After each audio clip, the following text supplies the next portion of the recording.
pour ouvrir justement cette soirée. Alors, cette soirée, on la veut aussi, on le disait, conviviale, mais on veut aussi pouvoir eh bien, discuter de certains sujets. Et notamment, tout de suite, je vais inviter à mes côtés Monsieur Christian Hervy qui va venir, ainsi que Monsieur Christian Garcia et Monsieur, s'il est arrivé, j'espère, Monsieur Guillaume Darras. Venez nous rejoindre, prenez place, mettez-vous à côté de moi. Bienvenue, et vous allez prendre chacun un micro, parce que nous allons, vous allez voir, développer un sujet qui va vous intéresser. Rapprochez-vous, vous êtes un petit peu loin, rapprochez-vous, venez plus près de nous, ne vous inquiétez pas. Voilà, ça va être, pendant quelques petites minutes, on va pouvoir justement développer un sujet qui est important.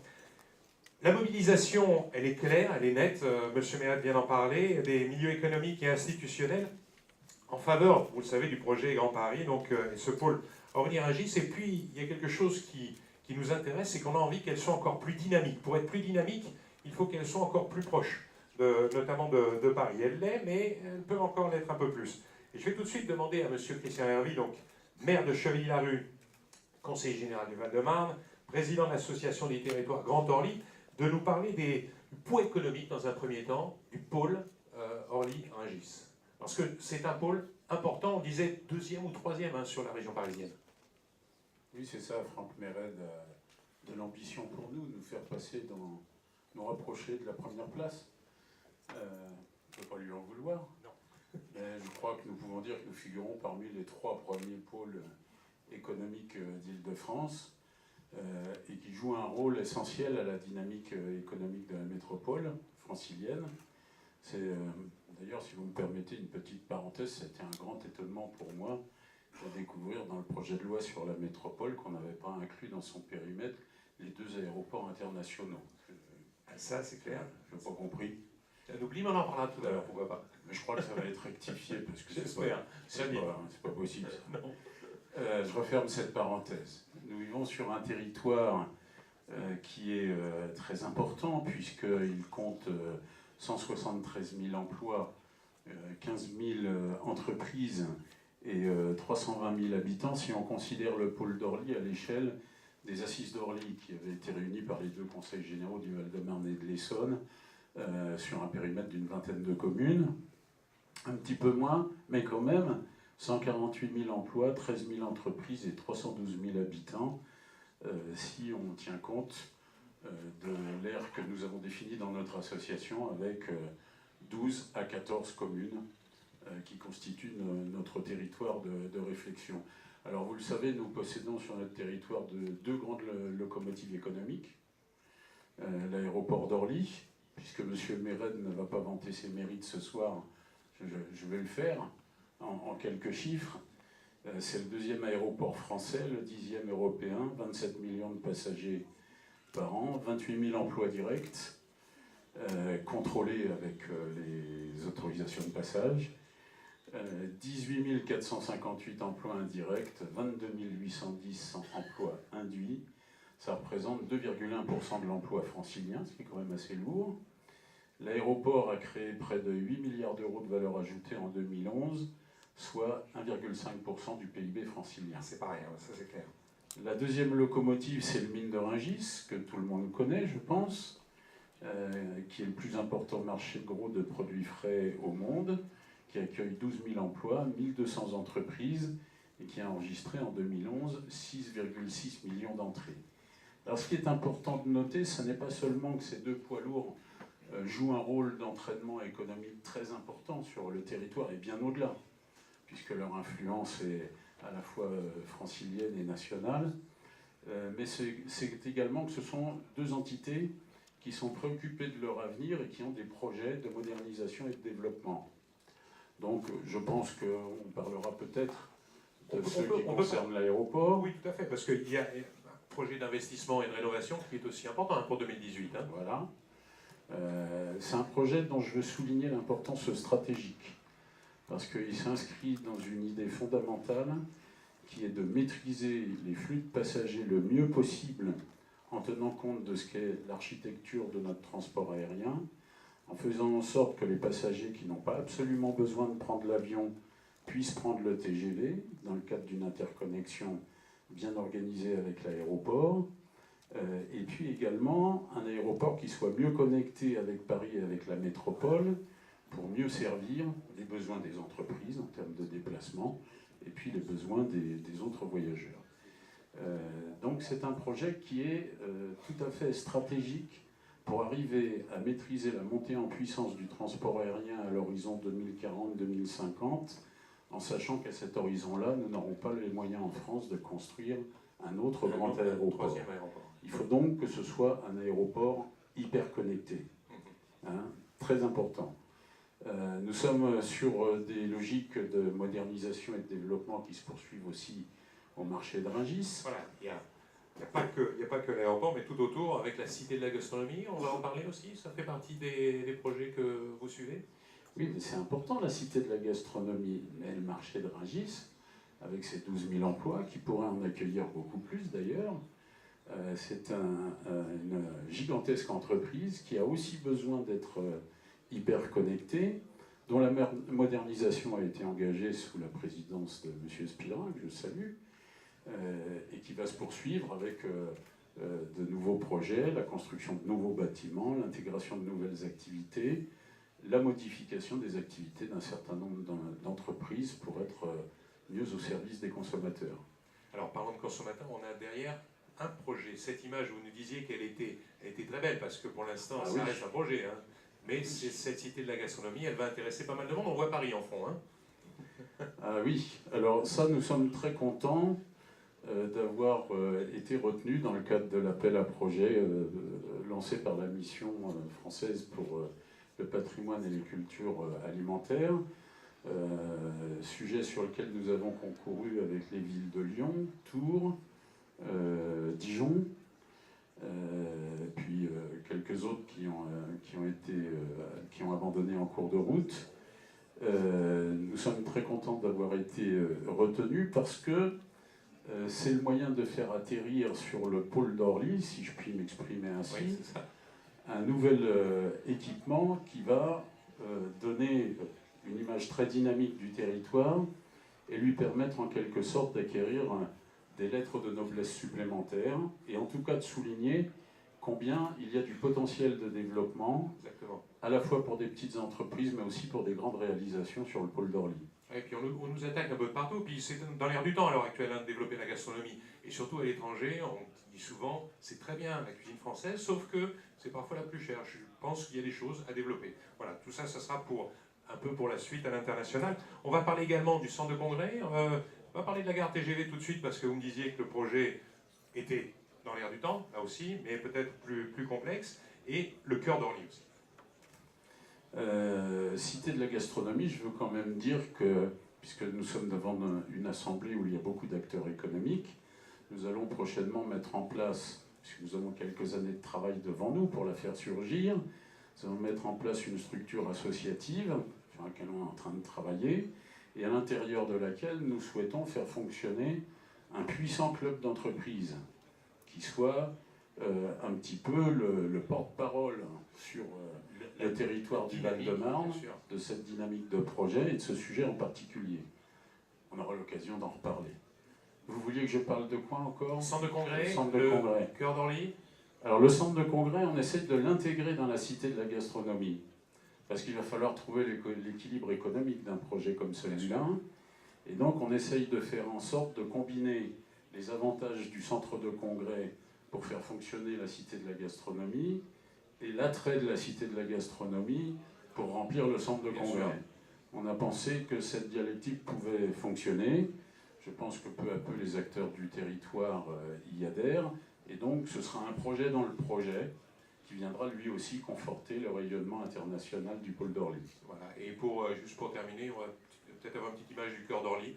Voilà, c'est ce qui est aussi là également dans les cartons. Alors c'est une des opérations tertiaires significatives du territoire, puisqu'on parle d'Orly, permettez-moi d'excuser Madame le maire d'Orly, Christine Jeannaudet, qui m'a demandé de le faire, parce qu'elle a 2 rendez-vous impromptus ce soir. C'est une très belle opération d'urbanisme qui va se dérouler sur le foncier d'Aéroport de Paris et qui va compléter une offre de bureaux et d'habitations qui va se développer tout autour, sur le secteur de la Sénia à Thiers par exemple, sur le quartier Anatole France à Chevilly-la-Rue. Et n'oublions pas non plus cette locomotive économique qui monte en puissance, tertiaire, sur notre territoire, qui est la Silic, avec maintenant près de 18 000 emplois. On va en parler tout à l'heure. Voilà. Je voudrais tout de suite, merci beaucoup Monsieur Hervy, je voudrais passer la parole à Christian Garcia, qui est directeur des relations institutionnelles société du Grand Paris, pour justement parler un peu de ces projets Grand Paris. C'est important. On va clarifier, surtout poser un petit peu, parce que certains ont entendu ou lu peut-être des choses, et je pense qu'il faudrait, Christian, arriver à que ça soit très clair dans la tête de tout le monde. On va essayer sur un vaste sujet, parce que bon, le Grand Paris Express aujourd'hui, c'est quand même le plus grand chantier d'Europe, il faut quand même se le dire, en matière d'infrastructure, de réalisation d'infrastructures de transport. Voilà, donc il y a eu notre première feuille de route, je dirais, maintenant qui est claire et définitive, qui est celle du 6 mars, celle que le Premier ministre a annoncée au travers du Grand Paris. Donc c'est clair, c'est 205 km, c'est 72 gares. Donc vous avez le calendrier qui est sur le côté, donc on peut dire aujourd'hui... Si vous ne lisez pas, oui, à l'horizon 2017, puis ensuite, voilà, on va les développer après. Hein. Voilà, donc là aujourd'hui, ce qu'on peut dire, c'est que le tronçon aujourd'hui identifié comme le tronçon prioritaire, c'est le tronçon Noisy-Champs-Pont de Sèvres, 33 km, 16 gares, toutes connectées avec le réseau existant ou à venir, donc comme la ligne 14 par exemple à l'IGR. Donc là, on peut dire aujourd'hui que sur ce tronçon-là, c'est clairement identifié, nous démarrons l'année prochaine, donc les travaux. Donc on est en pleine acquisition foncière, on est en pleine, je dirais, mobilisation générale au niveau de la Société du Grand Paris. Il faut savoir que depuis le 1er septembre, c'est plus de 500 personnes qui travaillent sur le département du Val-de-Marne à temps plein pour réaliser cette infrastructure de transport dans les délais qui est celle de 2020, mise en service de la totalité du tronçon. Donc il a fallu, bien entendu, et c'est pour ça que je vais revenir un petit peu tout à l'heure à la question qu'on m'a posée avec beaucoup d'insistance sur la ligne bleue, la ligne 14, je vais revenir un petit peu sur la méthode. Ça permet aussi à la fois de faire voir comment on s'y est pris au niveau de la Société du Grand Paris pour à la fois tenir les délais et respecter, bien entendu, les engagements. Donc nous avons effectivement sur l'ensemble du tronçon Noisy-Champs-Pont de Sèvres créé une proximité avec les élus qui est, je dirais, unique un peu dans son genre, puisque nous, au travers des différents comités de pilotage, nous les tenons informés et c'est ensemble que nous construisons ce métro de demain. Donc il a fallu d'abord identifier bien entendu le cerveau. Le cerveau, c'est le poste de commande et de contrôle centralisé. C'est un peu ce qui va réguler l'ensemble des 104 rames sur la rocade rouge. Il a fallu le localiser, donc on l'a localisé, c'est à Champigny. Il a fallu aussi garer ces rames de métro, c'est fait aussi, c'est à Champigny, pareil, donc sur un site de 7 à 10 hectares. Là, nous avons localisé ces deux infrastructures de transport. Donc on sait que ça commencera là, puisque c'est l'infrastructure qui doit être réalisée en premier. Donc elle doit nous être livrée en 2017 pour qu'on puisse à la fois accueillir les nouvelles rames du métro, puisque chaque mois nous allons accueillir une nouvelle rame qui va être construite au fur et à mesure. Ensuite nous devions, je dirais, localiser ce qu'on appelle nous le SMI, le site de maintenance industrielle. C'est chose faite, c'est fait. Donc c'est aux Ardoines, à Vitry.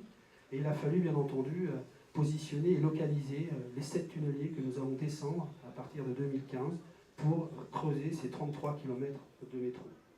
Donc ça, ce sont les ingrédients, je dirais, de la réussite technique du projet. Ensuite, il a fallu cette concertation, donc poser ces 16 gares au centimètre près, donc c'est fait avec la concertation qui a eu lieu avec les élus, avec les différents partenaires, avec les citoyens au travers des 21 réunions publiques qui se sont tenues à l'automne, qui a rassemblé 6500 personnes. Nous avons effectivement positionné l'ensemble de ces gares. Donc nous sommes maintenant vraiment dans la phase acquisition foncière. Donc quand je dis acquisition foncière, c'est pas un gros mot, puisque c'est quand même 1800 parcelles que nous devons acquérir, que ce soit à la fois en tréfonds ou que ce soit en surface. Il faut savoir que quand vous avez un métro qui passe sous votre maison, vous êtes propriétaire jusqu'au centre de la terre.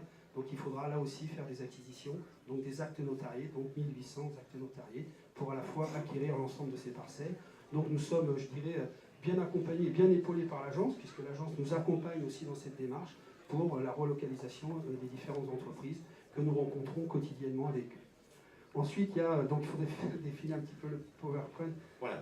Donc là, je ne reviens pas sur ce que je viens de développer rapidement. J'aimerais bien qu'on passe sur la bleue. Voilà, donc là, vous avez, bon, comme je vous l'ai dit tout à l'heure, vous avez le poste de commande et de contrôle. Nous avons bien sûr, là, bien sûr, la 14. Alors je sais que je l'ai entendu. On va en parler. On va en parler. On va en parler, d'accord. Donc, ce qu'on peut dire aujourd'hui, c'est que voilà, donc on est vraiment en ordre de marche. Et je dirais l'ensemble des ingénieurs de la maison sont vraiment, je dirais, motivés sur ce projet qui est un projet fabuleux. Et je tiens à souligner aussi que cette avance, entre guillemets, qui a été obtenue dans le Val-de-Marne, elle a été obtenue aussi par rapport à ce consensus qui a été créé au travers de l'association Orbival, portée par le président. Le Val-de-Marne est en première ligne là-dessus. Voilà, donc je dirais, il n'y a pas de recette, c'est clair. C'est ce consensus, cette dynamique qui a été créée depuis 2006, fait qu'aujourd'hui, le tronçon prioritaire, il est prioritaire parce qu'il y a eu tout ce travail qui a été réalisé. Et ô combien pour nous, à la Société du Grand Paris, c'est facile, parce que nous avons de vrais interlocuteurs en face de nous, qui nous aident, qui nous apportent, et c'est ensemble que nous le construisons. Voilà, donc ça c'est posé. Merci M. Garcia, merci pour ça. Je vais demander à M. Guillaume Darras, qui est le directeur général de Système U, de nous présenter déjà Système U, parce que vous aussi faites partie des acteurs qui êtes sur le pôle. Et je voudrais qu'on en sache un petit peu plus sur Système U. C'est un exemple, parce que beaucoup d'autres entreprises sont présentes. Mais j'aimerais que, par votre exemple, on puisse savoir justement ce qui peut intéresser toutes les entreprises qui sont présentes ce soir. Bien, effectivement, nous sommes... le groupe Système U est un groupe coopératif, c'est un groupe de commerçants indépendants, assez peu présent en région parisienne, et pourtant le siège se trouve en zone silique à Rungis. Et le choix que nous avons fait de ce siège du groupe, qui, juste en quelques mots, c'est 23 milliards d'euros de chiffre d'affaires, 1500 magasins, à peu près 18 points et demi de part de marché alimentaire en France, et répartis principalement en U, tout le long de la France, donc sur l'ouest, le sud, Alsace et région lyonnaise, et assez peu présent en région parisienne, même si on commence à développer un certain nombre de magasins. Alors pourquoi un groupe qui est avant tout provincial s'installe dans le sud de Paris? Bien, tout simplement parce que ce groupe, il a une spécificité, c'est que ce sont des commerçants indépendants et ils sont impliqués dans la conduite de leur groupement. Et cette implication, elle se traduit par une venue au niveau du siège de à peu près la moitié des patrons de magasins une semaine sur deux. Donc on a à peu près 350, 400 patrons de magasins qui viennent de toute la France pour participer aux travaux de la coopérative. Et donc quand s'est posée la question du lieu pour localiser le siège, on avait un premier besoin qui était l'accessibilité en transport depuis toute la France. Donc la proximité d'Orly nous aidait énormément, la proximité des gares parisiennes également. Ensuite, on a cité le marché de Rungis. Notre chiffre d'affaires est avant tout un chiffre d'affaires alimentaire, et un de nos objectifs stratégiques est d'être un des leaders des métiers du frais et des métiers traditionnels en grande distribution. Et lorsqu'on voit ce projet de la gastronomie, on va avoir des discussions prochainement avec les dirigeants du marché de Rungis, puisque nous avons aussi ce souci de former des collaborateurs au métier de bouche. Et donc là, on voit qu'on a à la fois le professionnalisme. Vous êtes au bon endroit. On est potentiellement au bon endroit. Voilà. Donc ça c'est l'intérêt. Alors vous posez tout de suite la problématique parce que vous vouliez que vos collaborateurs puissent accéder très facilement à votre centre. Alors nos patrons, d'abord, puisque ce sont les patrons de magasins, donc puissent accéder facilement, et également nos collaborateurs. Sur notre siège, nous avons un peu plus de 500 collaborateurs. Donc la facilité d'accès et l'utilisation des transports en commun. C'est primordial pour vous. C'est primordial puisqu'on a une moyenne d'âge de 35 ans, donc effectivement, pouvoir venir de Paris, ou d'ailleurs plus facilement en transport en commun. Nous avons une population de collaborateurs qui est à plus de 65% féminine, jeunes mères de famille. Donc la maîtrise du temps de transport est quelque chose de fondamental. On a tous un sujet en tant que patron d'entreprise qui sont les conditions de travail, qui sont la gestion du stress. Et donc effectivement, avoir une fluidité des transports et éviter d'avoir des collaborateurs qui passent 3 heures par jour dans les bouchons, c'est bon pour les conditions de travail, c'est bon pour la productivité, c'est bon pour le dialogue social. Alors on va essayer de voir un petit peu comment on peut améliorer cela? On avait vu, on va passer la slide, Pierre, si tu peux remettre la slide avec les échéances notamment, et je vais poser la question à Christian Garcia, puisque on va voir cette-ci, voilà, 2020, 2023, donc 2023, une partie de la ligne 14 va être faite, mais ça ne suffit pas pour accéder encore sur Orly. Il faudrait attendre, si je regarde bien, 2027 hein, pour avoir la fin du tronçon. Christian, la question elle va être simple. On en a besoin, M. Hervy en a parlé, les élus poussent, vous êtes en relation avec eux régulièrement. M. Darras vient de dire que c'est primordial. Je pense que beaucoup d'entreprises qui sont ici ont besoin justement de ce prolongement. Que peut-on faire? Écoutez, je pense que je ne vais pas revenir sur la feuille de route qui a été donnée par le Premier ministre, qui est aujourd'hui notre Bible, notre livre de chevet. Ceci dit, on a aussi entendu effectivement cette montée des élus et du monde économique pour justement relier je dirais, l'aéroport d'Orly au plus vite. Ce qu'on peut dire, c'est qu'on travaille sur le sujet techniquement, parce qu'il faut quand même, avant de décréter un calendrier, c'est pour ça que je me permets de revenir sur les ingrédients, il faut que tous les ingrédients soient réunis. Soit tous là. Voilà. Sinon, je veux dire, on peut décider effectivement qu'on arrive en 2025 ou en 2030, si effectivement le consensus n'est pas là, il est là. Si nous n'avons pas trouvé de site de maintenance, il est trouvé, il est à Morangis. Si nous ne savons pas où nous allons descendre notre tunnelier, je veux dire, ça ne sert à rien de se dire on va se donner un calendrier en 2030, puisque nous courons, je dirais, entre guillemets, à ce qu'il y ait des retards. Donc là, aujourd'hui, ce que je peux dire de source sûre, c'est que toutes les gares sont posées. On part de Paris, donc d'Olympiade, jusqu'à Orly. Donc sur les 14 km, les 7 gares aujourd'hui sont posées définitivement dans le paysage du Grand Paris. Nous avons, comme je l'ai dit tout à l'heure, localisé le site de maintenance à Morangis. Ça y est, on peut garer donc les trains.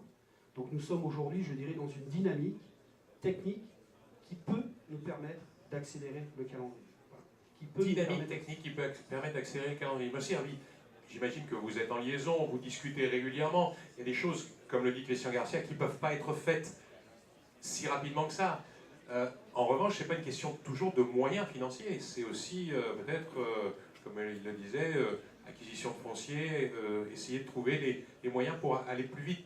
Qu'est-ce qui est possible de faire? J'imagine que pour vous, c'est aussi primordial, on vous le demande, je pense. Qu'est-ce qui est possible de faire pour accélérer ce calendrier? Si c'est possible. Alors l'avantage de passer sous terre, c'est que ça limite les problèmes fonciers. Oui. Bon. Oui, mais enfin... Ça sera donc moins compliqué que le tramway. Ça se discute, oui. Tramway que nous allons accueillir dans les prochaines semaines, après une vingtaine d'années de lutte des acteurs du territoire. Je veux en profiter pour remercier tous les acteurs économiques, toutes les entreprises qui ont participé aux côtés des élus et de nos concitoyens à l'action pour obtenir le tramway.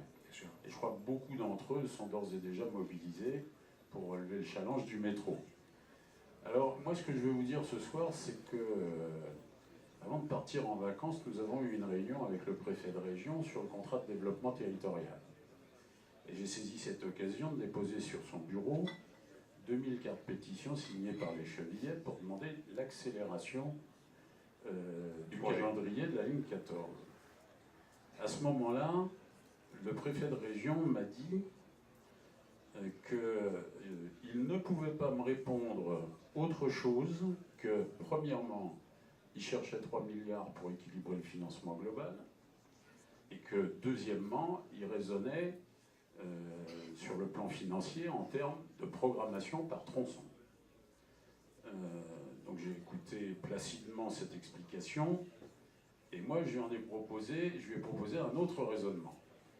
Moi je lui ai proposé de raisonner en se disant que très probablement un certain nombre d'infrastructures nécessaires pour la réalisation du métro autour de Paris ne pourraient pas se réaliser dans le calendrier prévu. Et que très probablement, dans le déroulement du projet, il arrivera un moment où des crédits seront disponibles et non utilisables. Et donc, je lui ai dit que ces crédits-là pouvaient, à ce moment-là, être utilisés pour accélérer la branche sud de la ligne 14, et que si on voulait atteindre un tel objectif, c'était peut-être pas le plus intelligent d'avoir supprimé la perspective du puits de Pondringis, qui permettrait de faire descendre un tunnelier supplémentaire. Cessons de parler technique et finance, parti en vacances, je ne sais pas si c'est d'excellentes vacances. Je suis revenu avec un moral en béton armé et j'ai eu écho de la dernière opinion du préfet de région qui m'a été rapportée et que je lui ferai confirmer. Et alors, au retour de vacances, on m'a dit qu'il pensait comme moi. Ah, ça s'appelle un scoop, ça. Monsieur le préfet de région. Et donc j'ai considéré que c'était une très bonne nouvelle. Christian n'a pas l'info pour l'instant, mais c'est une très bonne nouvelle. Et donc, vous comprenez que ça me donne un moral extraordinaire pour continuer à mobiliser les acteurs du territoire, nos concitoyens dans les différentes villes concernées, les élus, pour faire pression, pour faire des propositions, pour aider à résoudre les problèmes, y compris de financement. On a aussi des idées, y compris de foncier, parce qu'il y a quand même quelques sujets fonciers qu'il faut traiter. Bref, on est disponible pour travailler sur tout, mais aussi pour être exigeant et vigilant. Et donc, on a décidé de transformer notre association du tramway, qui devient l'association T7L14, pour avancer le métro. Ah, c'est une très bonne chose, bravo. En tout Voilà. cas, belle initiative. Merci beaucoup. Christian, oui, on peut l'applaudir parce que je pense que ça va vous aider. Voilà. Il faut que ça s'entende aussi, pour que vous soyez motivés également et que vous soyez derrière eux. Ils en ont besoin. Christian, je m'adresse aux techniciens là. On vient d'entendre quelque chose. Techniquement, c'est jouable. Moi, je mettrai beaucoup de prudence à la fois sur la feuille de route, sur la feuille de route qu'on nous a donnée, donc je ne reviendrai pas, puisque c'est ma Bible, donc vous doutez bien que je suis très, très prudent. Et puis après, je me méfie aussi, parce qu'il y a quand même une mobilisation générale pour organiser ces 205 km de réseau. Donc où vous vous trouvez sur le territoire de l'Île-de-France, que vous soyez en Seine-Saint-Denis, en Seine-et-Marne, dans les Hauts-de-Seine, tout le monde va vous dire il faut accélérer le processus parce que la population en a besoin. Donc je pense qu'aujourd'hui, ce qu'on peut dire, c'est qu'effectivement, ces 205 km doivent être réalisés le plus rapidement possible. C'est-à-dire que ce n'est pas la question, je dirais, de se dire il y a un tronçon contre un autre, c'est l'ensemble et la totalité des 205 km aujourd'hui qui doivent être, bien entendu, réalisés dans les temps. Pourquoi dans les temps? Parce qu'aujourd'hui, on connaît les conditions de transport des millions de franciliens. C'est des conditions de transport très difficiles. Il y a une accélération qui doit être tenue. Donc nous, techniquement, aujourd'hui, c'est pour ça que je me permets de dire techniquement, nous sommes effectivement en position de pouvoir accélérer, je dirais, quasiment sur l'ensemble des 205 km. Vous voyez, donc je ne veux pas opposer un territoire à un autre. Donc on peut le faire partout. Après, c'est vrai que c'est une commande, je dirais, politique, qui me paraît à la fois indispensable, mais une chose est sûre, c'est que nous sommes en ordre de marche et que pour l'instant, nous respectons cette feuille de route. Et je le dis bien, c'est cette bleue aujourd'hui qui doit relier le plus rapidement possible Orly, nous paraît à nous une nécessité indispensable, puisque c'est quand même un aéroport qui n'est pas relié par un mode lourd. Et ce prolongement de la ligne 14, avec le savoir-faire aujourd'hui qu'a la RATP, ce prolongement de ligne aujourd'hui de la ligne 14 entièrement automatique, à 120 mètres de long, capacité de 1000 voyageurs, 85 secondes d'intervalle entre les lignes, nous permet aujourd'hui de dire qu'on peut accélérer effectivement ce processus techniquement. Et après, c'est une volonté qui a... Bien sûr, qui sera prise au-dessus. Monsieur Darras, j'imagine que c'est intéressant d'entendre ce qu'on vient d'entendre. Hein. Ah oui, tout à fait. Moi, ce que je souhaiterais, c'est effectivement pouvoir aller au travail un jour en métro et que ça soit plus l'accélération des travaux que l'allongement des durées de cotisation pour la retraite qui en soit la cause principale. Voilà, non, je pense que c'est important en termes d'attractivité, si on veut aussi attirer des jeunes talents dans les entreprises du Val-de-Marne, de pouvoir être bientôt reliés de cette façon aux pôles universitaires qui sont également en train de se développer. On essaye aussi de développer beaucoup de partenariats avec des écoles et des universités. On a de plus en plus d'apprentis, de contrats de qualification. Ce ne sont pas des collaborateurs qui ont des véhicules, puisqu'ils sont plutôt jeunes. Et par rapport à nos responsabilités de chef d'entreprise, c'est aussi important de pouvoir faciliter cet accès et aussi à la fois pour le confort de ceux qui sont un peu plus avancés dans leur carrière professionnelle, comme l'accueil vers des territoires comme les nôtres, de collaborateurs plus jeunes ou en formation. C'est extrêmement important de pouvoir fluidifier ce transport. Merci. Je voudrais pouvoir ouvrir aussi aux questions. Alors, il y a un micro qui va se trouver dans la salle. Si vous avez envie de poser une question à nos amis pour continuer justement le débat, n'hésitez pas. Je pense que le micro, il suffit de lever la main et de poser la question que vous voulez. Donc, réfléchissez-y. Hein, vous avez quelques secondes pour le faire. Il nous reste encore quelques petites minutes. Ce qui est intéressant, ce qui est important, M. Hervy, c'est qu'on le voit, hein, les grands aéroports, les grandes capitales internationales en Europe ont toutes un accès privilégié et facile avec leur capitale. Ça n'a pas toujours été le cas, justement, ici. On avait ce retard et il faut vite le combler. C'est ça qui est un peu problématique aussi depuis longtemps. Ça date pas d'aujourd'hui. Hein. Alors c'est le péché originel chez nous. On a été capable de faire 2 plateformes aéroportuaires internationales sans les relier à la capitale qu'ils desservent. C'est une chose absolument extraordinaire, ça. Et depuis 61, on n'a ni trouvé le temps, ni trouvé les moyens de corriger cette erreur originelle. C'est quand même assez curieux. Et aujourd'hui, on continue avec l'histoire de la métropole. Moi, j'ai retiré de tout ce que nous avons vécu sur cette question du rapport de nos aéroports avec le territoire, qu'il y a chez les décideurs de notre région et de nos administrations un impensé terrible sur cette question du rapport entre le transport aérien et le territoire dans lequel il se situe, du rapport entre le transport aérien et les autres modes de déplacement qui se complètent les uns les autres, et du rapport entre le transport aérien et le développement économique d'une région. Il faut se résoudre à cette idée, il y a un impensé, ou en tout cas une pensée qui est dispersée et mal partagée. Il va falloir rétablir ça très très vite.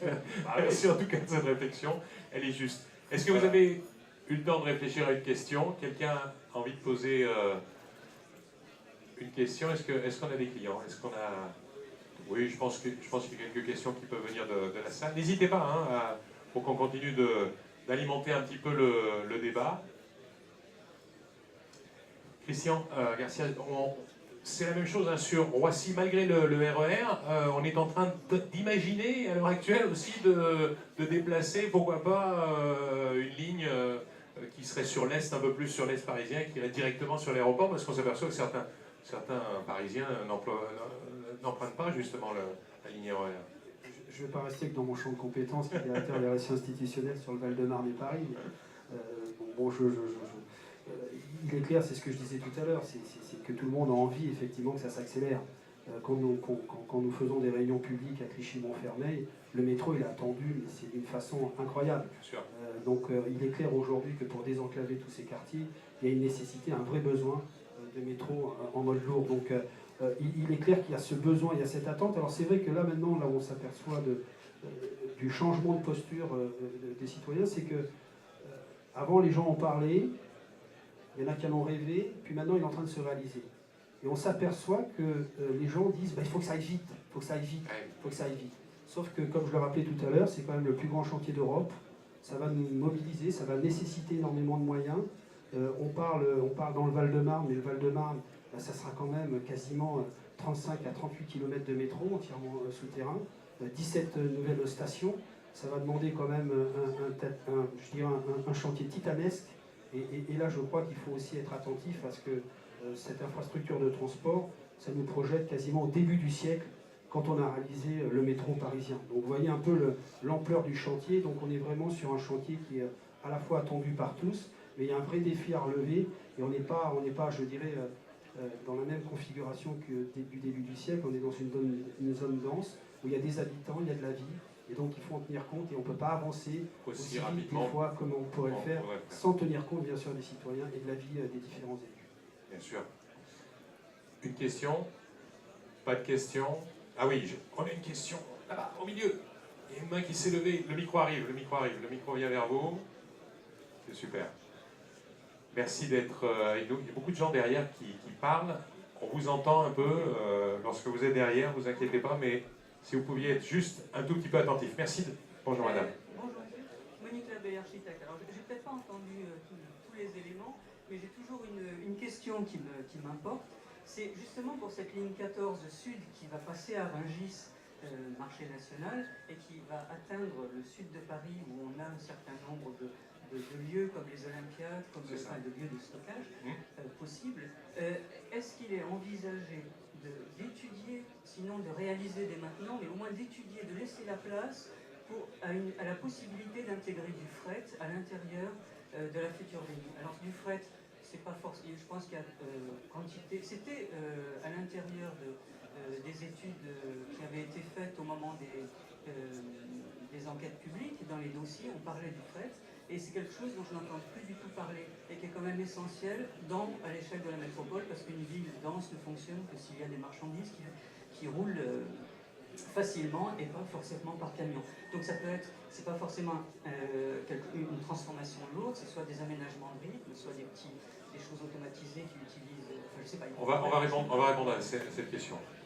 Oui, enfin, c'est une bonne question, vous avez raison, le fret aujourd'hui, en France, c'est quand même, à mon avis, à étudier de très près. Bon, nous, en ce qui concerne la ligne 14, il est clair, comme je l'ai dit tout à l'heure, on est sur un intervalle d'une minute, 1 minute 30, avec une capacité de 1000 voyageurs. Je ne vois pas aujourd'hui intercaler des trains de fret sur la ligne 14, imaginez-vous, une ligne. Entre 1h du matin et 5h du matin. Ça Alors, va il y a être... effectivement cette question de la nuit, mais vous savez, comme le métro s'arrête sur 1h30 et reprend vers 5h du matin, pendant ce laps de temps de 3h, 3h30, c'est pour aussi entretenir le matériel roulant et la ligne. Donc on est vraiment, je dirais, sur un flux tendu et on ne peut pas insérer. Alors cette ligne 14 aujourd'hui, c'est quand même 500 000 voyageurs par jour, avec le prolongement qui va être fait à la fois au sud et au nord, bien sûr. Il est clair que nous allons avoir une capacité rapide de quasiment 1 million de voyageurs, et c'est pour ça que nous passons aujourd'hui de 6 à 8 voitures, donc nous allons augmenter la capacité de 30% au niveau des voyageurs. Donc vous voyez, on est vraiment à flux tendu déjà sur la ligne 14, et heureusement que quand on a mis en service la ligne 14, c'est-à-dire en 1998, c'est pas si vieux que ça, on avait prévu déjà des quais de 120 mètres, parce qu'on n'aurait pas eu des quais de 120 mètres, on serait comme le métro parisien aujourd'hui, on ne pourrait pas rajouter des voitures, et donc on serait dans l'impossibilité de prolonger la ligne 14. Et ça, ô combien c'est intéressant, et c'est vrai que quand vous regardez le métro parisien aujourd'hui, c'est 75 mètres, mais je me dis au début du siècle, vous avez quand même sacrément d'ambition. C'est une très bonne réflexion. Une autre question? Une autre question? Plus de questions, on va conclure. Un petit mot, monsieur Hervy, parce que je pense qu'on vient de le dire, hein, c'est une nécessité. Christian Garcia nous le dit techniquement, effectivement, il y a quand même un travail titanesque à faire. Alors il va falloir aussi composer. 2023, c'est la première échéance. C'était 2027 pour la terminer, justement. Est-ce qu'on peut gagner 1 an, 2 ans, 3 ans?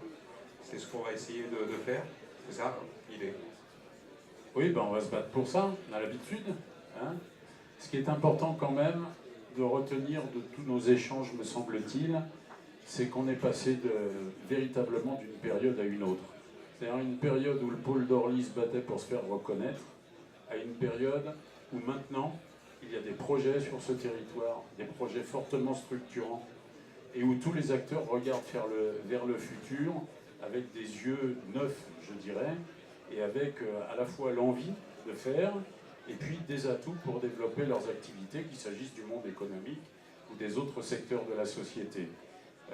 Nous avons beaucoup de projets qui vont sortir. On n'a pas parlé de l'habitat. Il aurait fallu montrer combien la progression de l'habitat va accompagner le développement économique. On a commencé à parler de certains équipements. Il y en aura d'autres pour développer une centralité qui soit attrayante pour les gens. Donc on est sur un territoire en pleine mutation. Et le mot principal que je voudrais dire à ceux qui sont particulièrement intéressés à cette mutation, c'est 1, n'hésitez pas à venir investir chez nous, vous serez bien reçus, et 2, n'hésitez pas à vous localiser, vous vivrez bien. Merci, merci. En quelques mots, monsieur Darras. Non, je crois que, moi simplement, on a, nous, entreprises aussi, à avoir notre part de mobilisation sur ce projet. On va avoir dans les prochains jours le bénéfice de la ligne de tramway. Et je crois qu'on peut remercier tous ceux qui se sont mobilisés depuis des années sur ce projet-là. Donc nous, on est à disposition pour contribuer à insister pour que ce projet s'accélère. Et puis, je pense que toutes les entreprises sont également prêtes à se mobiliser. Christian Garcia, merci. Et je voudrais une petite mot de conclusion ici de votre part, parce que je sais que vous allez continuer à travailler. En tout cas, vous avez entendu un peu les doléances, je dirais, et puis les demandes, bien sûr, et vous l'entendez, j'imagine, régulièrement. Donc c'est une très très bonne chose maintenant que vous sachiez qu'il y a des gens très motivés. C'est confirmé en tout cas ici. Bah, une chose est sûre, c'est qu'on est motivé. Comment ne pas être motivé avec un projet aussi fabuleux qui aujourd'hui est en train de naître, hein, c'est clair. Et on sait ô combien tout ça va pouvoir améliorer le quotidien de tous ces franciliens qui, je le rappelais tout à l'heure, sont transportés dans les conditions qu'on connaît. Il est clair que, comme je le disais tout à l'heure, notre feuille de route, c'est bien entendu le calendrier que le Premier ministre nous a donné. Techniquement, aujourd'hui, nous sommes en train de plancher, et ça a été une commande qui a été faite pour accélérer le processus. Le processus, aujourd'hui, techniquement, on peut le dire, il peut être accéléré. Maintenant, il ne reste plus que la décision politique. Décision politique, on a eu un premier scoop tout à l'heure, alors on le verra. Merci beaucoup, merci à tous les trois, je voudrais qu'on les applaudisse très très fort, merci à eux. Voilà, vous êtes 420 présents ce soir.